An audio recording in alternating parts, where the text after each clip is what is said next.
Hello everyone, myself Professor Swami Rakshit, associated with Swami Vivekananda Institute of Modern Science, Kolkata. Today I will discuss about theory of demand. In this video, I will cover some topics under theory of demand. So I am going to cover concept of demand, demand function, and determinants of demand. So let's see. So first of all, we need to understand what is demand. So when we hear the term demand, then we think about our needs, our want, our willingness. So in economics, demand is the quantity of a good or service that consumers are willing and able to buy at a particular price in a given time period. So simply, we can say that demand is the ability of the consumer or the capacity of the consumer to buy a particular goods at a specific price in a given time period. And demand implies desire to acquire product or service, willingness to pay for product or service, and ability to pay for product or service. The next topic under theory of demand is demand function, a mathematical expression of the relationship between quantity demanded of the commodity and its determinants is known as the demand function. So basically we can say demand function describes a relationship between quantity demanded of the commodity and its determinants. We can represent demand function with help of a mathematical expression which is QD is equals to functions of Px, y, Pn minus 1, t and x. Here QD is quantity demanded of product x, Px is price of product x, y is income of buyers, Pn minus 1 is price of related products. Related products includes substitute and complementary product. T is taste of consumer. X is expectations of consumer.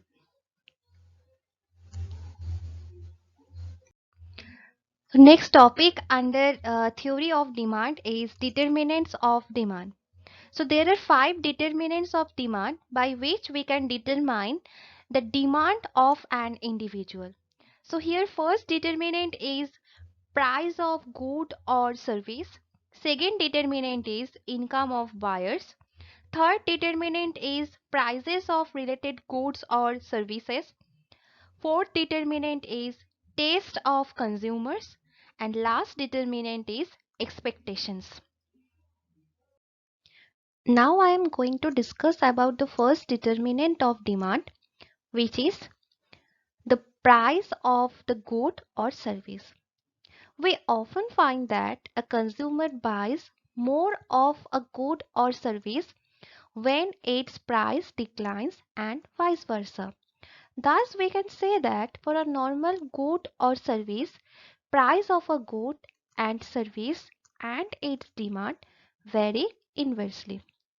That means when the price of a normal good or service will increase, then the quantity demanded for this particular good or service will decrease.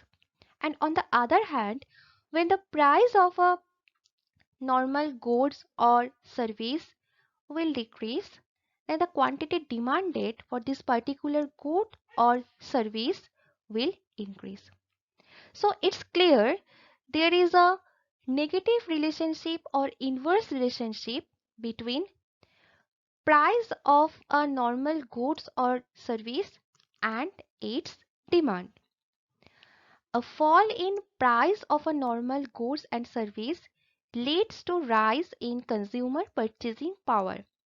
He can therefore buy more of it. So when the price of a normal goods or service will fall, then the purchasing power, that means the capacity of the consumer, will rise. And when the capacity of the consumer or the purchasing power of the consumer will rise, then his demand will also rise. Similarly, an increase in price will reduce purchasing power of the consumer, thereby reducing demand of the consumer. So on the opposite side, we can say increase in price. So increase in price of a particular goods or particular service reduce the purchasing capacity of the consumer or purchasing power of the consumer. So when the purchasing power of the consumer will reduce, then the demand of the consumer will also reduce. And second determinants of demand is income of buyers. When an individual's income rises, he can buy more expensive products or purchase the products they usually buy in a greater volume. As a result, this causes an increase in demand. Conversely, if income drops, then demand is likely to decrease. Now, the third determinant is price of related product. So first of all, we need to understand what is related product. When a change in price of one product influences the demand of other product, we say that two products are related. These related product are two types. First one is substitute and second one is complements. So let's see what is substitute product or which is substitute products. When the price of one product and the quantity demanded of other product move in the same direction, the two products are called substitute. That means when the price of one product and quantity demanded for other product will increase together and the price of one product and quantity demanded for other product will decrease together, then these two products are called substitute products. For example, apple and pears, tea and coffee, etc. So here from example we can you can understand that apple and pear are called as substitute product because if the price of apple will rise, then the quantity demanded of pear will also rise, because when the price of apple will rise, then the consumer of apple will shift their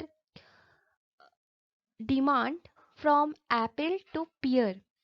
So the quantity demanded of pear will rise. So for substitute product, the price of one product and quantity demanded of the other product move in the same direction. That's why they are called substitutes product. Next one, when the price of one product and quantity demanded of other product move in opposite direction, the two products are said to be complementary each other. That means when the price of one product will rise, then the quantity demanded of other product will fall. These types of products are called as substitute product. For example, pen and ink, petrol and automobile, bread and butter, etc. If we take an example, it will be clear. So when the price of ink, when the price of ink will rise, then the quantity demanded of pen will fall. Because for a particular company, if the price of ink will rise, then obviously the demand of pen will fall because without ink, anyone cannot use the pen. So that's why the demand of the pen will fall when the price of ink will rise. So here for complementary product, the price of one product and quantity demanded of other product move in the opposite direction. Fourth determinant is taste of consumers. The tastes and preferences of consumer will drive demand. Change in taste and preferences of a consumer in favor of a product result in greater demand for the product. While if this change against the product, it result in smaller demand for the commodity. So if the taste the taste and preferences of a consumer will change time to time, then the demand of this consumer will change. Now, next determinant is expectations. So here expectations means predictions of consumer. So a consumer can predict his future income and a consumer can predict the future prices for different types of goods. So for first one, future price, consumers current demand will increase if they expect higher future prices. Their demand will decrease if they expect lower future prices. Next one, future income. Consumers' current demand will increase if they expect higher future income. Their demand will decrease if they expect lower future income. Thank you everyone for watching my video. Please like, share and subscribe.